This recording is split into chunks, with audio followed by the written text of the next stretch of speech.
Okay, hey, happy Monday, everybody. Welcome to Draglist Live, where we get to bench race with the world's top drag racers. My name's Bill Pratt. It's great to be with you tonight because tonight we have Stormy Byrd and Randy Winkle. They're joining us to chat about the restoration of that Durachrome Bug funny car and to talk about a great new nostalgia WB funny car group they're trying to get started on the West Coast. Plus, we'll talk about the revelation and all kinds of other good SoCal stuff. But let's throw another wrinkle at you, folks. So John is off tonight, and Miss Kay Turkelson is joining us, playing the role of John Bachman tonight. So sort of Miss JB tonight. But Kay, how are you doing, dear? I'm doing well. Good to see you, BP. Good to Good see you evening, too. gentlemen. Welcome, everybody. I'll do my best. I got big shoes to fill here, so hey, bear with me. Please join us on the chat, everyone. Tell us where you're from, and we'll get going here. We'll take those notes, and Kay will pass them on to us about every 10 or 15 minutes. So get your questions ready. You know, no gotcha stuff. Let's take it easy on the old guys here. But and tell us where you're from and where you're joining from. So welcome everybody, and let's prove that we have Randy and Stormy on tonight. Let's bring them in. So Randy Winkle, welcome for the first time. Stormy Byrd, welcome back. Thank you. I really appreciate it. Yeah, really good. Such a drag racer thing, man. That's cool. So it's so great to have you on. You know, Randy, we were up on the Lost and Found Funny Car site on Facebook a couple months ago when you were getting that Durachrome Bug restored, and it's just a work of art. Looked good online during that build, but it was really amazing in the Southern California sunshine. I got to see it out there at Irwindale about 5 weekends ago now.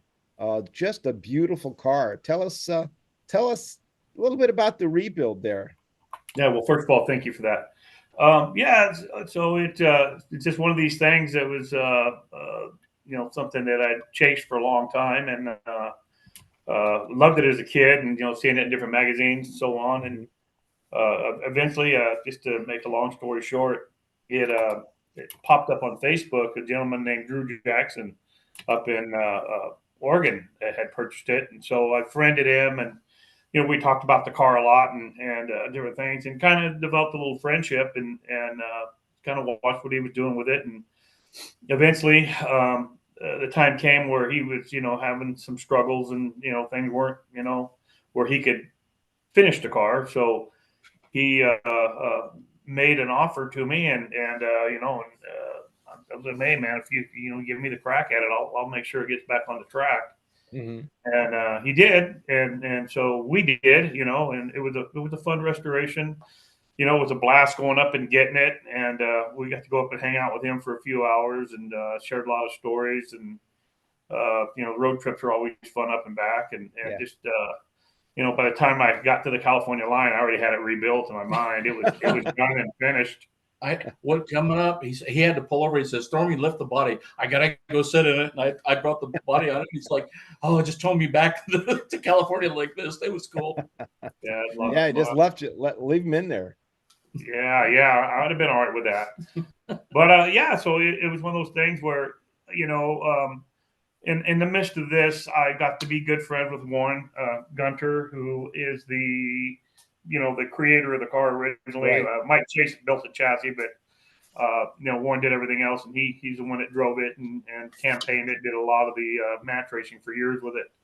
So I was definitely under the magnifying glass, if you could. I had to make sure I did it as good as I could, but still kept NHRA happy on their end. Right. And so I think we got there. It's as good as it's going to get. But it was a fun experience, and I would definitely do it again. That's for sure. Well, it's absolutely beautiful, and I mean, a lot of times, like my mind goes to the Flamin' Frank Pedregon car, which looks better, I'm told, than it ever did on the track. I wonder, and I've seen pictures of the Durachrome Bug from back in the day. My question was, is it just a bad film, the bad lighting, or was it ever quite as beautiful as it is now? Because it's a piece well, right you know how race cars are. They're like a set of points. You know, when you put them in and you set them the first time, it's the best they're ever going to be. And then they start downhill from there. But, you know, I think Warren's car was, I think it was a work of art. It won best car at SEMA in 1970. So that kind of tells you a little bit about the level of the build. Yeah. We weren't sure about the color of the car. And so I called Warren. I said, you know, I want to make sure that I get this color as close as I can. I said, every picture I see of the car, it's a different color. It's a different shade of red.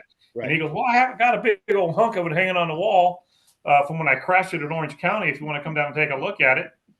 And or actually said, come down and get it is what he kind of said. And I thought, well, okay. So we took a trip down there and, you know, we got the little tour through his garage, and he still has the 29T Phil altered that they had. Him and his brother, they quit racing in '67. Wow, No, it's a no, I'm not allowed to say the word bitching, but it's a cool car. Oh yeah, we can say bitching. We got but anyways, so and that car was the same color as the Volkswagen. So he took us into the other shop, and sure enough, up on the wall there was a big chunk of the car with some gold leaf still on it, and he kind of handed it to me, you know, and he said, "This is it," you know. And I'm looking at it, I go, "Well, you know, you sure you want to let me take this piece home?" And he's like, "Well," he grabbed it out of my hand, puts it on the wall. He goes, "When you come and get your Model T." So it looks like we're going to end up with the fuel altered as well. But yeah, so it is a candy apple red. None of the pictures really show the true color. right. It might not be quite as deep red as mine, but it's pretty darn close. Oh, it's pretty amazing. Yeah. Well, you know, the other thing is, and Miss Kay is involved here too, because we saw her great coverage of the Corey Mack Bug event in Las Vegas this last weekend.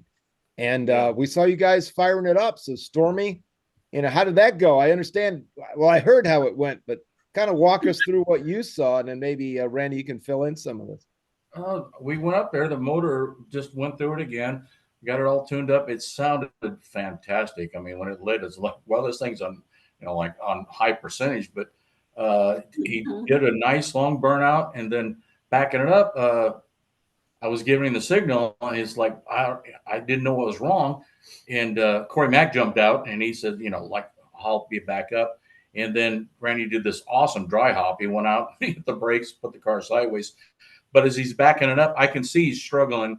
I can see with the steering wheel now. I didn't know if it was a transmission or what. So we went back far enough, and we just, you know, we're done. And we took it back to the pits and found out that the piece had worn out, broke in the steering. And it's a good thing it happened on the steering, you know, on the starting line, and not 1,320 feet down the track, you know. Right. So you don't want to go in a $170 in that thing and find out that you can't. We worked way too hard to bring this, you know, old beauty back. And so there's always another day. And he, like I said, Randy's already on it. Gonna repair it, get it done right, and we're gonna run the car, you know. That's so cool. Yeah, we don't want to lose any of these double B cars yet. So. Yeah, right. Yeah. We're gonna talk about that too, by golly. So so would you also see, let's chat. Well, you know what? Let's talk a little bit more about that day, but let's go to Miss Kay and find out who she's talking to out there in the chat. Do we have any guests with us yet, Miss Kay? We do have a few folks signed on already. We've got Mr. Pete with us this evening. He didn't say where he's from. We've got Jack Red with us as well. Randy Johnston. Hi, Jack. Jack approved. We need to get this thing Jack approved, guys. That's the East Coast to Cali. I've got a sticker on my car. Let's see. Mr. Pete said, "Who are these guys?" I don't know who Mr. Pete is. Must be Pete Moriello. What do you think? Is that Moriello or is that a different guy? PM? Yeah. Yeah. He said, who are these guys? Yes, you see him up on the post office wall. He got a picture of him up there. Oh, okay. If he ever puts that shit box back together, he might be able to join your new circuit. He's a funny dude. We go back and forth. He's a great guy. He's awesome. Pete's awesome. Randy Johnston, he said he's from NorCal. It says, "Good evening, gents." We've got Tom Warren with us. Hi, team from New Milford, Pennsylvania. Hey, Tom. Cool. we've got Craig Takamori. He says, hey, Bill, Kay, Randy, Stormy. Howdy, Craig. Rich Panacaro is with us Howdy. as always. Thanks Oh, for yeah. the support, Rich. Let's see, Mark Malinsky from New Jersey, home of the Drone Nationals. I don't know if you guys are watching the news. There's like drones all over New Jersey. At least what people say there are. So, Well, and it depends on who you talk to. It's either trash can lids or it's the moon. Well, not the moon, but some stars or some actual drones. Who knows? Doesn't drone season open up soon on the East Coast? I believe some of those folks have taken that under advisement. I know. I seen an ad the other day. They have a new shotgun load. It's a drone load. It's a thing, or they're UFOs. I mean, either way, but they're, maybe 2025 is the year we keep waiting on. So, Mr. Pete says it's together. He's not.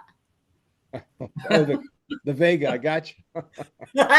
Beautiful home built Vega. That thing is a nice work of art, but we have to talk about the years there a bit. He's a little maybe newer than you guys want, but we have to see how we can do. Then we've got D. Moyle. It says Uncle Stormy. Oh, hi. And let's see here. Jack Red said, where are Stormy's backup gals now? He always wants to know that. We went through the list last time. Jack, there's a bunch of them. Jack likes it. I want to see my bugs. Exactly.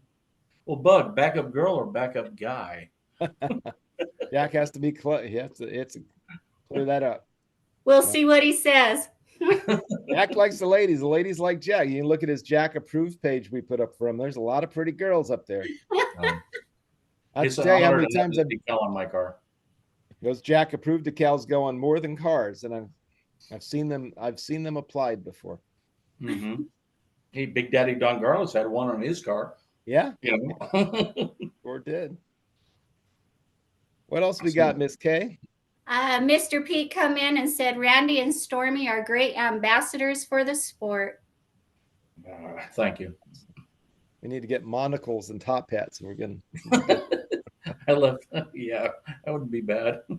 And Kay, what's your impressions the last week? You got to hang out with these guys a little bit in Las Vegas. What was that like?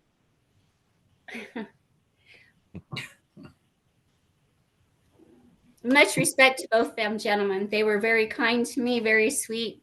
I'm going to get in tears if you get me involved. I fell in love with the bug. I did. And it just escalated from there. I mean, that bug was the first one I seen. It's the first one I went to. I'm like, check this out, right? I didn't know if I'd get an interview with Randy or anything, and then I was sitting there chatting with Stormy. When he tells me his name, I'm like, dude, I didn't know I was in the presence of a legend here, right? So the whole weekend blew me away. They were so kind. They welcomed me in their pit. I got to go to the starting line with them.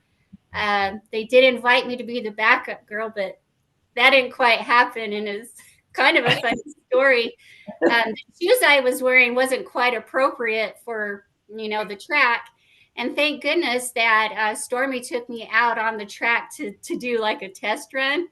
Well, it didn't go so well. I couldn't lift my legs. I couldn't get my shoes up off the track. So he actually had to lift me up out of my shoes.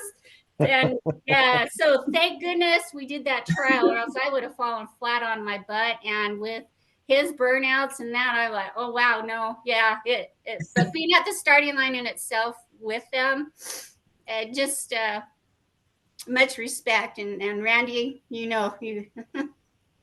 awesome. She got about three steps out, and literally she just stopped. She tried to turn around. Her foot came out of one shoe, so I picked her up and yanked her out of her other shoe and carried her to the side of the track. And I walked back and got her shoes and gave them back to her. She had slip-ons, and it's just like, yeah. I even had problems. The track was so sticky.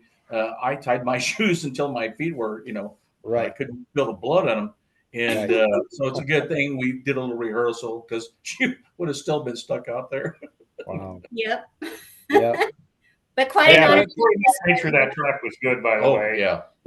Corey did a hell of a job, and Brian and Chelpers and Jory and all those guys. I mean, it was man. We'll be back. As many times as you're going to have it. That sounds great. I'd love to get out there. I wasn't able to make it happen this year, but it's always next year. Yeah. If I ever decide to actually retire. Well, thank you, Kay. You're awesome. So keep the questions and comments coming, guys, and Kay will catch it up. We'll catch you up every 10 or 15. Guys, we're at the Las Vegas event. Not only do we have the steering problems, also had a little bit of like oil coming out, right? Which might have made it for a really interesting run. Randy, tell us a little bit about that. Well, what it was it was just I don't know, one of those fluke things where we're running the original style valve covers that were on the car back in the day. There were some California performance deals, and anyways, to make them work with today's stud girdles and stuff, we had to put a 1-inch riser in there, a spacer plate. So you have a gasket on the top, spacer plate, another gasket, and as you know, and anyways, I don't know, one got a little slippery and it pushed it out for some reason. So I'm going to go to a whole different style valve cover gasket on it as well. But so that's what it was pushing a little out. And it's, looking back at it now, everything was just it was heaven sent that the bracket broke, and because we didn't really know about any oil, and it would have been really bad at the other end. So maybe, could have been a fire. Yeah, I'm not worried about the fire. I just want to fill the bottles again. They're like $1,500 or something.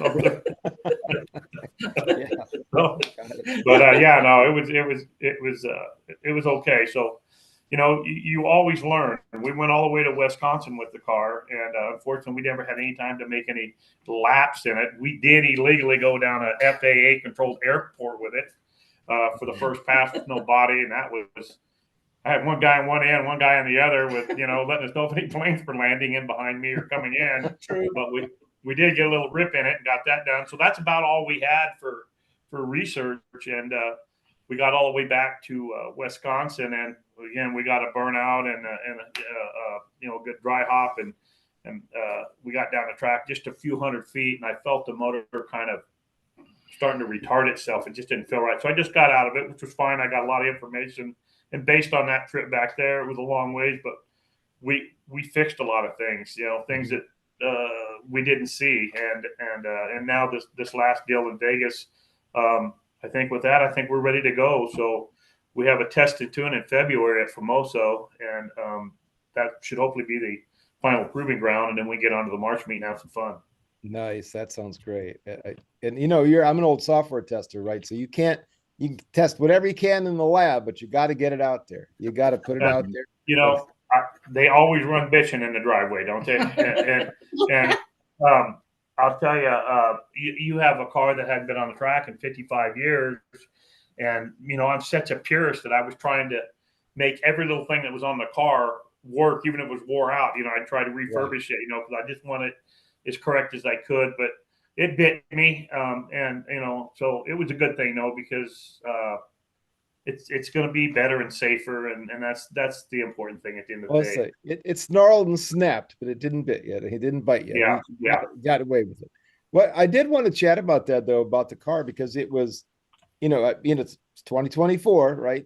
So what did you have to upgrade that was different than the Bug in the day? Is it a different set of brakes, a different set of, obviously, probably fire bottles? Yeah, I'll tell you, the car was the Case family, Mike Case race chassis. They're still in business, by the way. Yeah, and really watch this build real close. Mike Case Senior is gone, but his son is still doing it. And they built the car so well back then. It was old chromoly, and they were ahead of the game. They triangulated the chassis, and so much was done that we really just had to add the cage, the top of it. We just whacked what was on there off the top bar, basically added what we needed to, and give myself a lot of room. We kind of mimicked the cage off the Winged Express, and it's as close as it can be to where it was, but everything below that is all original: steering box, steering rods, seat, rear end, all that stuff. Yeah. And I'll tell you that, you want to know what the toughest thing was to build on that car? Was I don't know. Warren was an aerospace and rocket scientist, and I think that back then, it was kind of probably anodizing was pretty new, and it was just gold. He had went in there, did all the tin work himself, and anodized the gold. And it wasn't the color of any anodizing that you could find at a powder coating shop or anything. Yeah. And one day I was walking into O'Reilly's Auto Parts, and I was getting some spray paint for a motor, and I looked and I go, man, that kind of looked like that anodizing.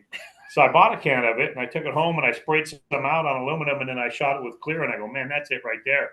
So we went back about 35 cans of spray paint, and we shook them up, and I had Stormy poke holes in them and drain them into a can, and then we got enough to blow the, I sprayed all the with a gun and cleared it, and that's what it is. That's our anodize. I love it. Well, that's pure hot rodding. It's from the. I remember guys used to paint cars with spray cans. I mean, they were teens that didn't know what they were doing, but yeah, any port in a storm. Yeah. Well, Stormy, I assume you helped tune that thing up and get it ready. It's what was it like when you fired it up the first time? Oh man, that firing it up the first time was really cool.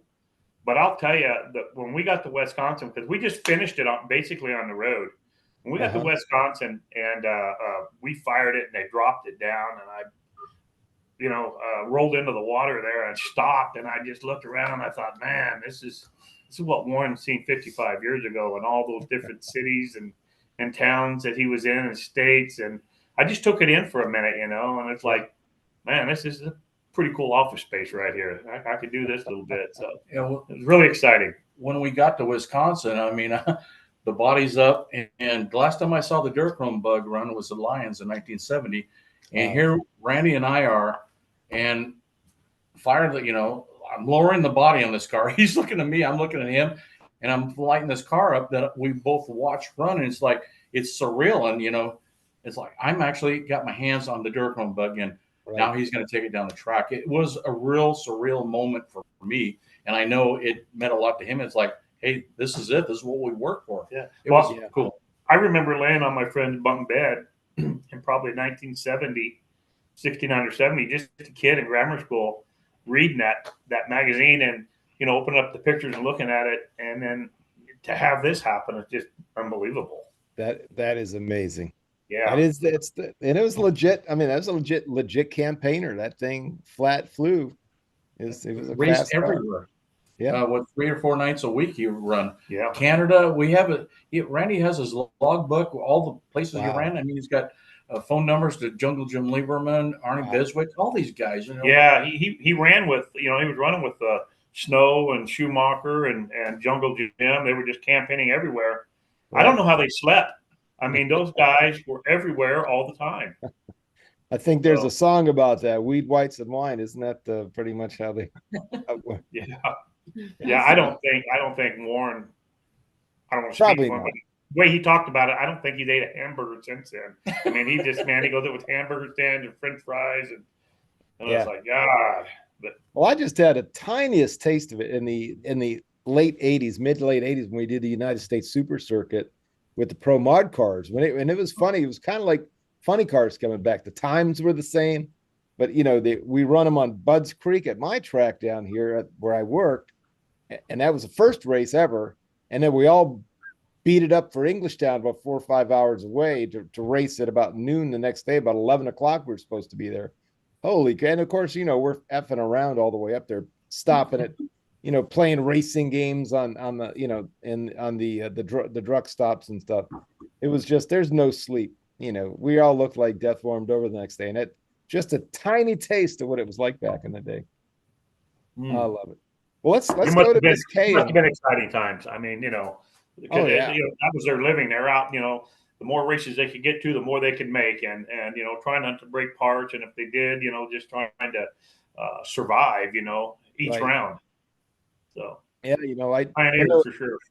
Gotten to know Bruce Larson, who was actually in Irwindale this year. Wonderful guy, but really nice family. Yeah, he used to be the parts guy at Sutliff Chevrolet there in Harrisburg, which was the sponsor on the side of his car. But he said, Jungle would come and get in parts all the time.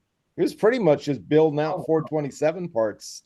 It wasn't anything fancy at the time. Yeah. Well, see, that's another thing that got me. They had a little truck that they hauled around to haul the Durachrome Bug in, and it basically had a sleeper on the back of it. It's just a 1-ton Chevy with a dovetail on it, and it had a little compartment that they'd pull the car up in, and they would travel all over. And I asked them, I said, where in the heck did you keep all your motor parts, your spare motors and blocks and rods and all that stuff? He goes, we didn't have any of that stuff. He goes, I can break a car in 2 seconds. I'm not doing half the stuff you guys did. He said, no. He goes, we just, we tuned them conservatively. He goes, we're trying to go fast, but he said, we just we're very careful, and that's how they survived it. And they don't, they didn't have near as good as rods and stuff as we do now. Rock arm, push rods, etc. They made it happen. I'm 66 myself, so I remember following along and reading. The first guys to come up with spare motors and stuff, that was Billy Meyer in the mid 70s. Yeah. I mean, everybody was just doing their thing. Yeah. Crazy. I mean, that Bug went 702, 214. I couldn't do that today with it. I'd have shit land all over the track. I mean, I don't know how they did it. My hat's off to them. Yeah, it's amazing. Well, speaking of cool people, let's go to Kay and see who else is out there visiting with us. Kay, what's going on the chat line, dear? We've got George Miller from Ventura, California, joining us this evening, as well as Macon Jackson. Both of you. Macon. Yeah, he was out there with us. It was good to see Macon. Yes, we got him in the house this evening. And Mr. Pete, he made a comment to Macon that he really enjoyed his interview, and Macon obviously thanked him. And then we've got Rich Panacaro. He says, this is great stuff. And I agree. One thing that impressed me too, Bill, is the amount of memorabilia and photos that Randy had out there on display with the Durachrome Bug. I mean, it's just to see that history in the car, for me, it's just, it's a good, warm and fuzzy feeling for me. So what he's collected and what he's doing here and the history behind that iconic funny car, again, much respect. It's got my heart. I ain't gonna lie. So, Randy quite also an honor to be here with you too. Randy also has Warren's fire suit and helmet that he really? won. I mean, that's really something to have, his original fire suit. Right. And he Isn't that cool? Yeah. Pretty cool. That's fantastic. It might fit you. It won't fit me? Yeah, it won't fit me. Right on. Well, anybody else out there with a thought? Okay. Macon just commented that he loves the show. And I have a question for you too. So you got the Mob Squad, right? Is it the Mob Squad? The Famoso Mob. The Famoso Mob, yeah. Okay, are ladies welcome to join that? As a mobette? Yeah, we'll bring it up in the next meeting, okay? There you go.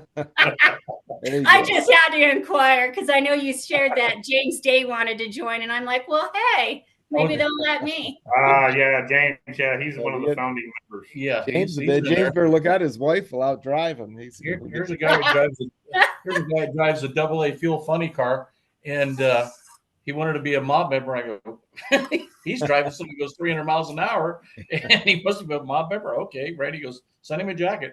He's legit. I remember watching his dad Richard drive at Orange County in '77. That was he had some cool cars, man. Yeah, the Screamer. The Screamer, I remember very well. Then he got into a later model funny car. I've got pictures of the little early model Screamer Corvette Alliance, on slides. Yeah. And it's like father like son. I mean, James drive the wheels off anything.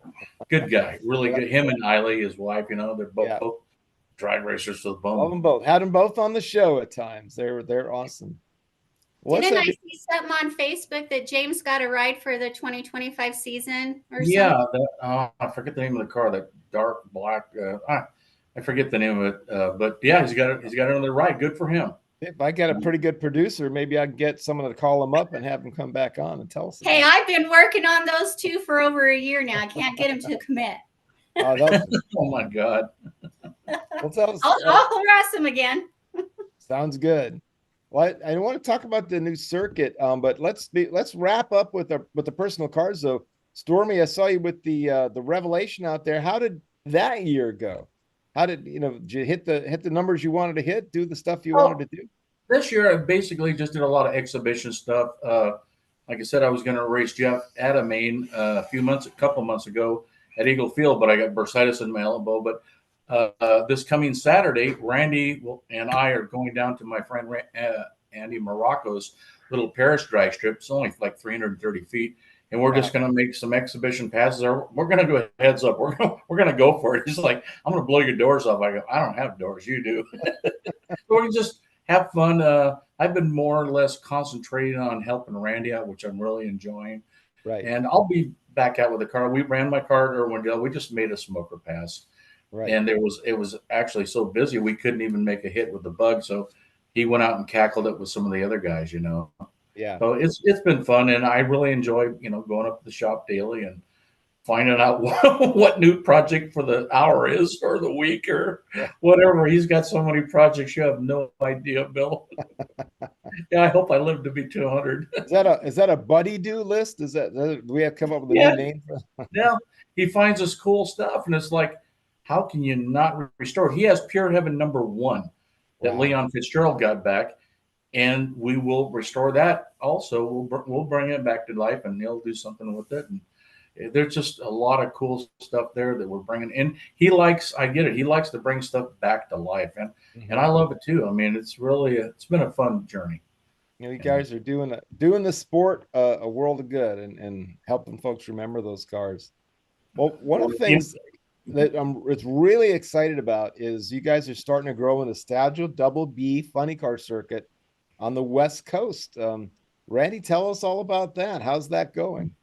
Well, I think it's kind of part of with all these cars that I chase and try to redo. It's really neat to find them. And there's a guys that cackle them, and I'm just not a cackle guy. And I mean, God bless them. I love what they do. But for me, I want to drive them. So and I know it's hard for you can't go put $100,000 into a car and then something like that and go out and race it and be real period correct. It doesn't work. But what I'm trying to do is have people kind of recreate the cars or a car maybe they thought that should have been running in the 60s, and come out and race with it. We have a real simple set of rules, and you could basically build and run one of these things for the same as you could a bracket car. Wow. And I think we sent you over a list of the rules, but it's designed to where you can run nitro or methanol or race gas. And these cars, we don't want them to run any more than they did in the 60s. And it kind of from 65 to 69 air. They can be left steer, center steer, stock wheelbase, altered, whatever. The rules are really open. But the main thing is they have to look period correct. And I suspect these cars will run from 750 down to probably 890s or 90s. And we'll have a place for each of those to fit. It'll be some of it will be heads up, depending on the car count. Some of it will be staggered. It'll be full tree. But they're basically, for the people listening, have any wonder about it. It's got to be an automatic transmission, no clutch, standard converters. Okay. It can be fuel injected or it can be blown. If it's blown, you can run methanol or race gas. If it's injected, you can run nitro, methanol, or race gas. We have limits on pump sizes. We have limits on tire and wheel sizes. No bead lock, no billet. If you go get a 1968 Hot Rod magazine, open up, look at a funny car. That's what it needs to look like. Right. Currently, it's been slow going, but it's picking up momentum now. There's a few. Well, there's I don't know, probably 7 or 8 cars being built right now, not counting the ones I'm doing, and they're starting to get pretty close. So we're going to try to have some, possibly they make some time for us to match race at the March meet. I haven't confirmed that with anybody there yet, but I want to make sure that we have, 4, 6, or 8 of them, whatever it is at that time. But I think this thing will almost be like another Southeast Gasser deal. Once people see the simplicity, they see it's affordable, and the beauty of it. I think there's going to be a lot of people maybe turn their hat around backwards and go, "Hey, let's try this." You mean forwards? Yeah. What you and Willie Bear are doing with Randall's permission? Well, so I talked to James Randall, which is Jim Lieberman's son. Yeah, I know James. And we got the okay to recreate the 67 or 66 Nova Funny car with a altered wheelbase. Okay. Oh, nice. And then also as well as the 67, which is more of a stock wheelbase. It's center steer. And so both of those cars, they're not going to be exactly right. They're not going to be purist, but they're going to look right, from the grandstands. And these guys, Huggins is one, and Wooly Bear, another guy from the Ventura County area. They're both from Ventura County, are doing them. They're getting pretty close on them. And so look forward to racing with those guys, And then of course I've got another one. So that'll give me 4 of these funny cars. We have the guys up north. With do you ever see the Mustang that I did, the 66 Mustang? I don't think so. I've seen the Stonewoods Cook car. Is that the one you mean, or a different one? Similar. Yeah. It looks similar to that. Yeah. So they have that up north, and they're going to be coming down and racing with us. And then hopefully there's another buddy of ours up there that has got the itch to do one. And then also Charlie O'Neill with the Fighting Irish Camaro. Okay. Looks like he's currently doing a 69 Mustang to come race with us. Okay. Wow. So yeah. And, we're trying to talk him into bringing the Holy Toledo back. And go. So that's kind of exactly what we're at. But a place for those guys to race. Those Jeep guys, they'll have a place to race. Yeah. And it's just for those guys that are, they don't. I think they're just, the guys are tired of breaking all the parts, trying to keep up with, this fast-paced nostalgia funny going, the Heritage Series stuff. But I think for us, I'm more of like a Tony Nancy Tommy Ivo guy. It's almost the beauty before the speed, But that's what we want. I think, a group of these cars out there would be really a new twist for this nostalgia racing, and I think people are hungry for it. It sounds great. So we talk about small blocks, of course, but maybe 427s, maybe 392s. It's open to whatever you want. I don't want the chassis to detect for anything more than 750 because we're not going to go. The cars didn't go that fast then. Right. So we don't want to supersede anything they did. We just want to keep it really error correct and it's designed to have these cars be able to go round and round and not break parts and just have fun. And we'll have an A and B field depending on the ETs, and it'll also if there's ever there's a lot of things that could possibly happen, but I think it will be if the A and B winners will come back and race for a King of the Hill deal, and we'll just stagger the tree or something. Yeah. But and it'll be who's ever closest to the dial in. It doesn't matter what side of the dial in you're on. So let's just say the number is 750 and the guy runs a 749, the other guy runs a 752. The 49 wins because it's closer. I love it. Yeah, if I had my druthers, a lot of ideas. Racing would work, but Yeah, but ultimately we like it to be heads up, but we'll just kind of see where it goes. Yeah, so that's very cool. I know that. Kate, go ahead. So Mr. Pete wants to know if it can be a Victory 69 Camaro. A 69 Camaro? Yeah. Yes. Not a Victory, though. Are we talking about hang on. What are we talking? We're not talking about I just seen his laughing out loud. Oh, he caught me on a blonde moment. Dang you. He's basically saying, how about one of them Slam Pro mod bodies? And I don't think that's what we're going for. Stock front ends and stock rear ends in rocker panels. Got to be OME style stuff. Yeah. Yeah. No ground effects. I mean, you can stretch it, chop it, channel it, but no pro mod front ends. Yeah. We want to see what do we want? What was Junior Brogdon's car? We want to see that phony pony kind of that. Yeah, there you go. That's exactly perfect. That's what we're after. Like the Corvette that was kind of like the backseat driver. It was kind of like the Fuel Cuda. Oh, that guy that that vet that was out there the other day at Irwindale. Oh my God, that thing was bitching. The blue one. Blue one, yeah. That was mine. Yeah, really, that's mine. Is that yours? Yeah, Yeah. it's mine. Yeah. Oh, it's right next to you. Yeah, it's Yeah. fantastic. That was cool, wasn't You had, yeah, I guess it was right next to yours, wasn't it? But, it? so CK, Yeah. you're not the only one getting played. I am rubbing off on you, Bill. That's all good. Well, I'm a former blonde, believe me. Okay. I used it all up in advance of my. Hey, you're really aerodynamic up there. You No bet. wind drag, baby. Yeah, that's right. It's like Bernstein's front end for the tempo. That's all. The How battle. let me ask about devil's advocate. So 60 now. So we're not talking about 70 funny cars and Vegas and Pintos, which are kind of that next step that Don Kirby. Yeah, that was kind of that second generation. Yeah. We're trying to stay with that 65 to 69. Gotcha. And yeah, and then because again, what happened then, they started going 200 miles an hour, and everything started changing. We're trying to stay away from we don't want any beadlock wheels or anything like that. Right. So that's cool. That's so cool. People are going to go nuts for it. I think so. It's just like I said, it's going to take that first group to line up, and it's about the show too. I mean, it's about the big burnouts and dry hops and burn downs and whatever you can come up with. Just have fun with it.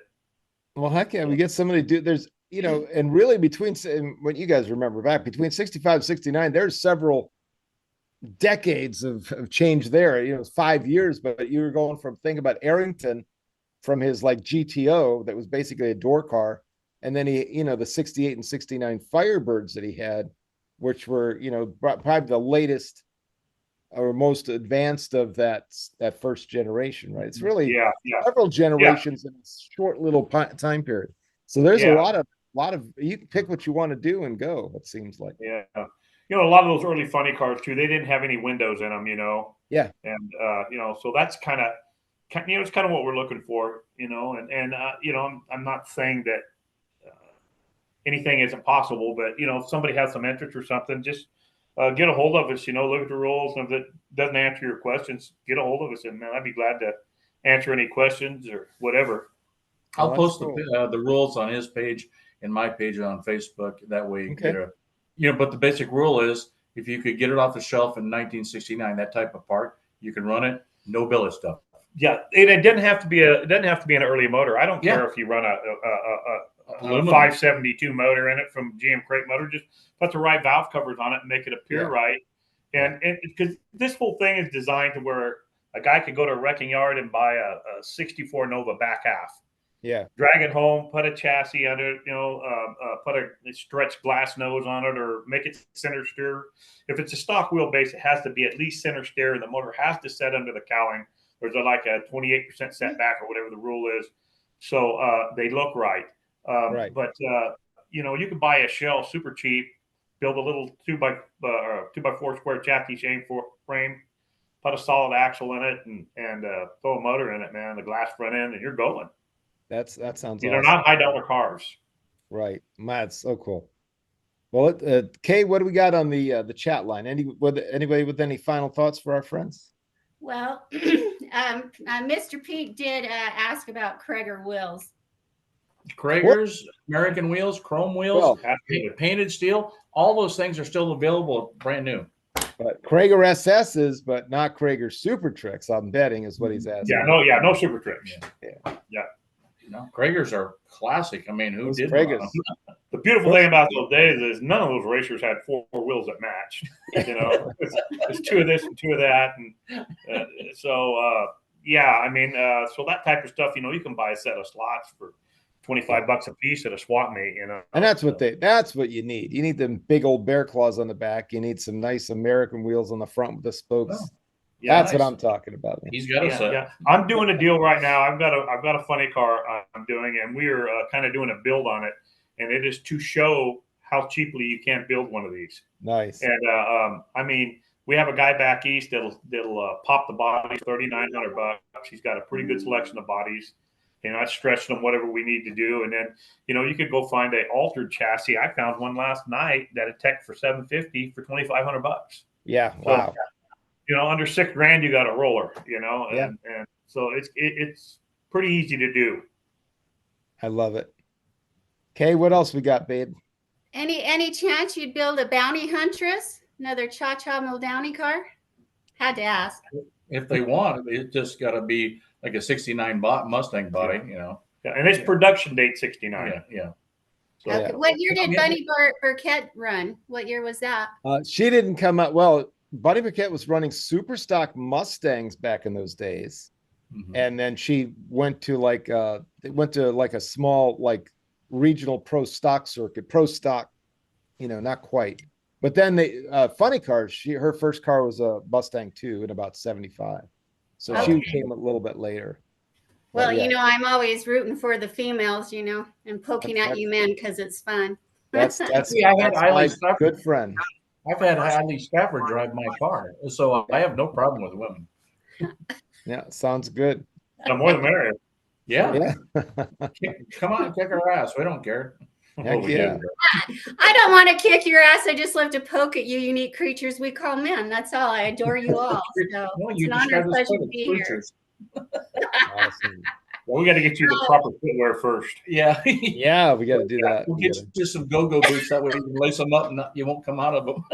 There you go. Yeah. Quite honestly, I don't have the desire to drive. If I can pull off being a backup girl successfully without falling, on national television, I'll be happy with that. Rich Well, it's gonna be a lot of Paniguro said fuel alters were the best show ever. Oh, I love fuel alters. Always have. Got to hang around Mousy Marcellus for decades, 30 years. And Yeah. I really miss that. Him and Mike Boyd, they were just Right. great people. Randy knew him. I mean, just sad we lost from him, but unfortunately that's life, Yeah. A good But I've buddy always of loved Phil. mine of yours too. And you're going the fuel, and you're like this is you got like a semi truck wheel in that damn thing, the winged express. It's all amazing. Those fueled alters are just as unpredictable as funny cars back in the day. You just don't know what to expect when they take off. That's what's so thrilling about it all. The thing is, up until 2017, nobody lost their life in a fuel altered. I mean, they were wild and woolly, and they had a lot of guardrails, but they have a pretty good record as far as, fatalities go. The other cars, and funny cars and top fuel cars, a lot of guys passing those things. So Yeah. I think it's the fuel alter guys knew how far to push them. Like Willie said, you drive it to the first guardrail, or when you smell lemon, you shut it off. And that's what they wash their engine parts with, Lemon Joy. Yeah. That was Mousy. That's what Mousy told me. Yeah, what's funny? Willie Boris, he was at Long Beach and Lions when a buddy of mine's father was trying to get his license in a AA gas Willys. This was probably in around 68 or 9, and he couldn't get the car, the Willie, down the track. It had a injected Hemi in it, and Willie was there to sign off his license if he could make it down the track. And his name was Charlie Brown. He went up to Willie and he said, I just can't get this thing down the track. He said, sure you can. He said, well, how do I do it? He says, well, just hammer it. When it gets on the guardrail, just leave it there. Just drive it down the guardrail. And that's what he did. That's fast car went. That'll get it done. Yeah. Well, guys, go ahead. Sorry. No, I'm done. No, just saying it was awesome to visit with you. Any final thoughts? What do we got? So 25, we're hopefully going to put together. We definitely got the Bug going to be back together. Revelation, yeah. back together. We got the Bug. We've got the Corvette, the backseat driver, 63 Corvette that I set out the back window of. We've got another car that was. I got a picture of it on my phone here. I don't know. I'll show you that we acquired the other day from a good friend of ours, Rocky Phillips. Awesome. And I'll have it up and together before too long. Let me like a 68 Corvette.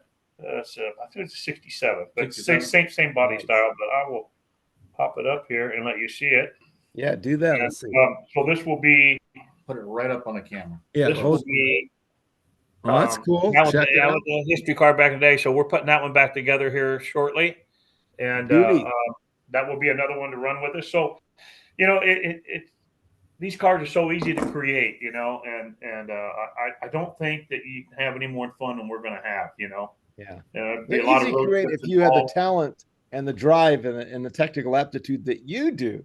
So Well, I tell you what, man, if there was anybody that was interested in doing it and was stumped, I'll be there in a minute to help them. You know, I'm helping these guys down at Ventura with theirs, and it's just it's the love of my life. It's a lot of fun. So it takes a little work to get there, but you know, I think most people, these things are simple enough where you know, they can them and their buddies can mount a body over a weekend. If we can do it, anybody can do it. I'll tell you that.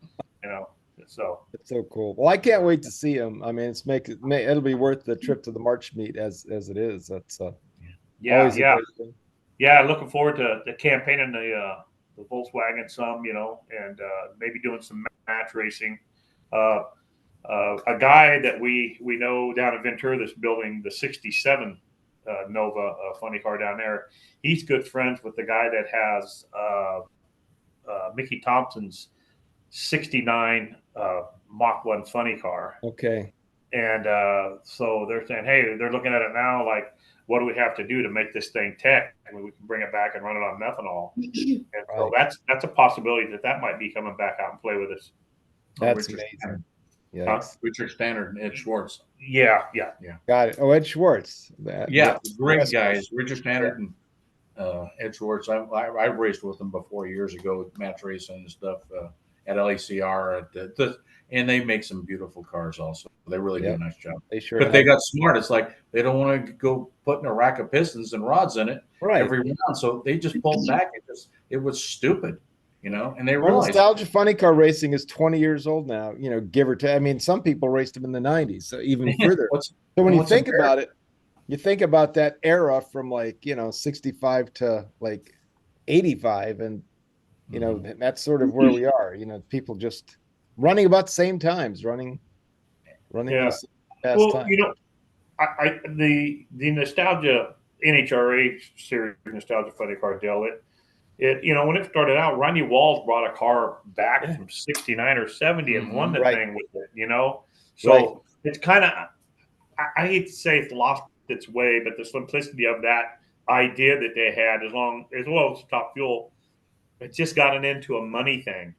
Yeah, and you know, the big dollar is going to win, and it's just a lot of guys that have the love of it want to do it, or just they can't compete. So I'm trying to give those guys a place to go if there's something they're interested in doing, you know, and we can get out there and really have a good time. I mean, look at the SIFCA Funny Car Association. They've been around since the '70s, and they're still doing it, you know, and it's the 750 index thing. They were good, except this one guy, Moriello, wasn't all that good, but the rest of them were awesome. Yeah, so I don't know. We'll create a place and we'll see what happens. I love it. Well, you got a place on the drag racing list for your new circuit, so you start building them. Let us know about them. We'll get them listed, and we're not looking for them, you know, set low ET, but we're setting for them to set top fun eliminators. What we're looking for. Yeah, good time, man. Appreciate you having us. Come on and talk about it, and love to follow up. You bet. Let's get them built and maybe do the March meet and come back and talk about how it went. For sure. Cade, any final thoughts from you or from the guys on the chat line? There's a few more questions actually. And first of all, I want to let you know that we've got Jimmy Jet Nelson joining us this evening. What's up, Jimmy Jet? Yeah, he used to race the Night Witch. I think he should bring that back and join you all. He'll have to get an older body than he had, because that was a. Yeah, I know you were saying into 85, so that's why I brought him up. It was a different topic. That's something I wanted to touch on too. You know, if you build one of these, it's not just us you can come race with. You can still run those cars in Nostalgia Eliminator. Right. Yeah, one or two. You know, so you're not. It's not. You know, it's not just for one purpose. You know, there's still plenty of heritage races you can go run them at, or your local nostalgia deals. You know, we have a deal out here which is ANRA. Yeah. You could run any one or any two with it, and the same, you know, with the heritage deal. So it's it could be a dual purpose car. Yeah, cool. I'm just poking at Jimmy because I can, and it's fun. Mr. Pete asked about a Rossetti Nova body. Is that legal? So Bob Rossetti is a guy with the funny farm here on the East Coast who builds Pintos, Vegas, other bodies. I don't know what his Nova looks like. It depends on. If there are some guys running 67 Novas out here, the Smoky Bones Well, gang and a few other guys. Some of those 67, 66 Novas I've seen, as well as like the 68s, 970s, they have like an OME front end and back end on them, Yeah. but they have this long flare that starts behind the front fender, goes back and gets wider. But you can simply just snap a line and cut that off and make it look like a stock OME rocker panel, and it would be good, you know. Cool. But it is an individual basis. So if anybody has any interest, just send me a picture. I'm on Facebook, friend me or whatever, and we can give you our thoughts on it. Sounds good. John Bockelman has also joined us this evening. Hey. He's got back. And then Dale Broderick has two different comments here. He says, "Hey, Stormy, maybe one day we'll race each other." There he is. There's our buddy Dale just sent me this. Thank you, Dale. I appreciate it. He's the East Coast, or the member of the mob. There you go. Oh, he's a member, huh? I had to make him a member. He's got it all down, and it's like he really loves the deal, and he gets it. I mean, a modified fuel coupe like Randy has also. Yep. He's Awesome. my good buddy. He's awesome.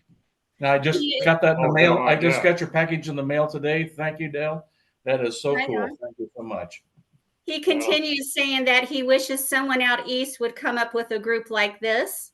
He says you can't put asses in the stands is the problem. 2025 will be 28 years for their car. Yeah. Good. I've been going on 40 with mine. Pardon? I've been going on 40 years with mine. Long time. I love that. Yeah. I love that. And then here's a good question. Is there going to be a burnout class for Stormy? Oh, why not?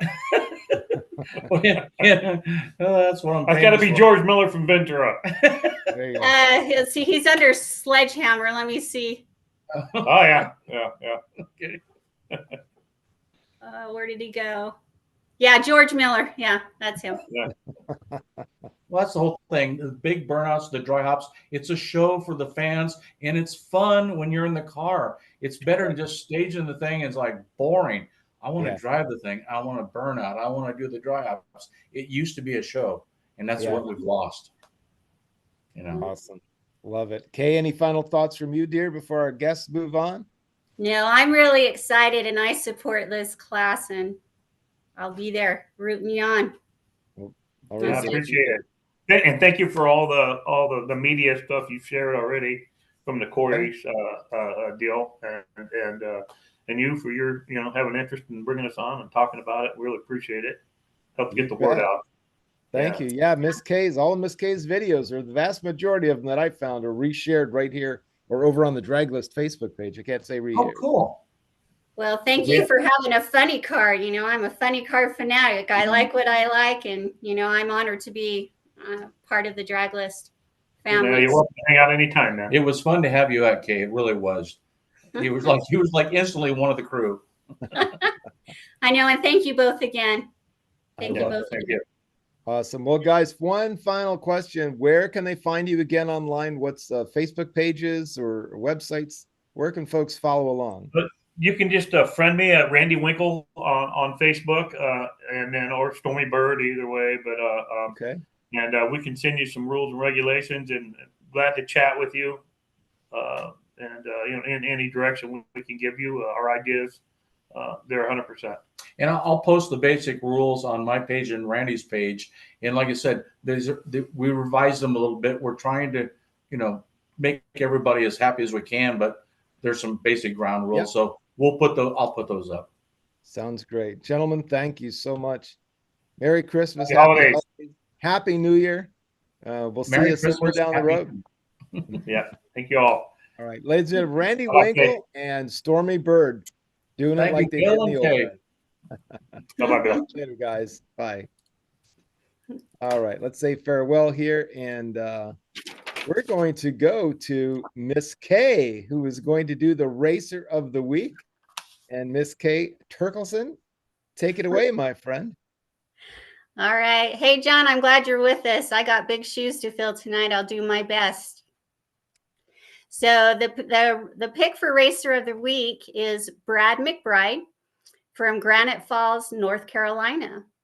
Brad is the 2024 PDRA World Champion in Super Street, building and driving his super cool 1963 Type 3 Volkswagen. Blitzerkrieg is a 1963 Type 3 Fastback. It was not available in the US at the time until it was introduced for the 1964 model year. This strip demon is powered by a modern VW 2.8-liter VR6. It's commonly found in the 2001 MK4 Golf and Jetta platforms. The engines spec out at 183 cubic inches. It's filled with Icon pistons from UEM and utilizes an 8.5-to-1 compression ratio, keeping it boost friendly. The boost is courtesy of a Borg-Warner Airworks S400 turbocharger. So far, this sounds like a straightforward build, but this is where it gets interesting. Backing up the VR6 is a GM Powerglide transmission connecting to a Ford 9-inch rear end. That's right, Brad converted this rear engine commuter car to a front engine beast. Brad stated that this was his first ever full chassis build, and the NHRA certified the car to 6.0 seconds. He fabricated all the parts to make this combination work, since he started with a front-wheel drive engine. Brad made the adapter and flex plate to connect the Powerglide. He also fabricated the intake manifold, exhaust header, and the fuel system. Brad also designed and machined a custom cylinder head that he plans to run in the 2025 season. The best time he has run in this car was a 4.79 at 145 miles per hour, but he plans on going faster. The car is very consistent, running a 4.80, 4.81, and 4.82s in recent outings.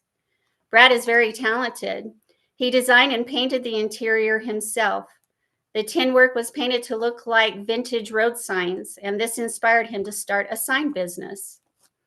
Brad raced all over the East Coast of America and even Canada when he followed his father on the IHRA circuit. His main focus has been with the PDRA, which runs at Gallet Motorsports Park in Benson, North Carolina, VMP in Richmond, Virginia, Summit Motorsports Park at Norwalk, Ohio, US 131 in Martin, Michigan, and MRI in Budds Creek, Maryland. But his favorites are the US 131 and his home track of ZMAX Raceway. Brad said the PDRA has some of the baddest cars on the planet, and he was honored to win Best Engineered Race Car at his first PDRA event at Darlington Dragway. Other accomplishments include running a 4.79 in the 8th mile, making his car the quickest stock block door car powered by a VR6 engine back in 2021. But his favorite win was at the VW Nationals at Mason-Dixon Dragway. He wanted to win that race for his friend Lily, who passed away 2 weeks later from cancer. Brad rolled his one-of-a-kind hot rod in a crash at the 6th of 8 races in late August and completed the comeback story of the season in Super Street. He recorded career best after career best ET to reach his second career final round, lined up against ET national record holder Derek Mota in the final round. McBride laid down one of his quickest passes ever, a 4.652 at 149.63 miles per hour, to hold off Mota by just 0.1 seconds. It was his first career Super Street win in his entry that sported NC Strong decals in support of Hurricane Helen victims. Brad also runs an A-Fuel dragster, which is highly competitive. When he started with the team, the car had only ran 5.40s in the quarter mile, but he was able to tune the car down to the 520s and had a semi-final finish at ZMAX. Brad would like to thank some special people. his wife, Brandy, who keeps him grounded and helps him by encouraging him with his dreams and goals. Adam Dalton has been a huge help with his journey in the PDRA, and his knowledge of the VR6 engine has allowed him to focus on other things. Brad also thanks Brian and Todd Younts of Younts RV, Rob Enders of Schaefer Oil, Doug and Dustin Smith, United Engine and Machine, Labyrinth's HA for People, Borg Warner Turbo, and Tom from Everything Euro. Brad's future goals: his dream is to make a living at what he loves, racing. It was what he was created for. At a young age, Brad wanted to race a top fuel car, but he would also enjoy racing in Pro Stock or Pro Mod. But he wants to get the Type 3 into the 460s in the 8th mile as well. Brad said that he enjoys helping others succeed, whether it be in racing or in life or in general. For the last 20 years in their free time, Brad and Brandy lead missions to Guatemala. They help educate children and try to fulfill their needs, whether it's helping the sick or building homes.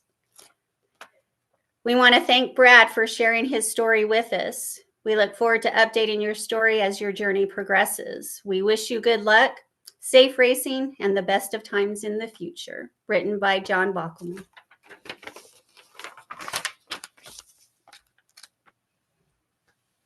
Back to you, BP.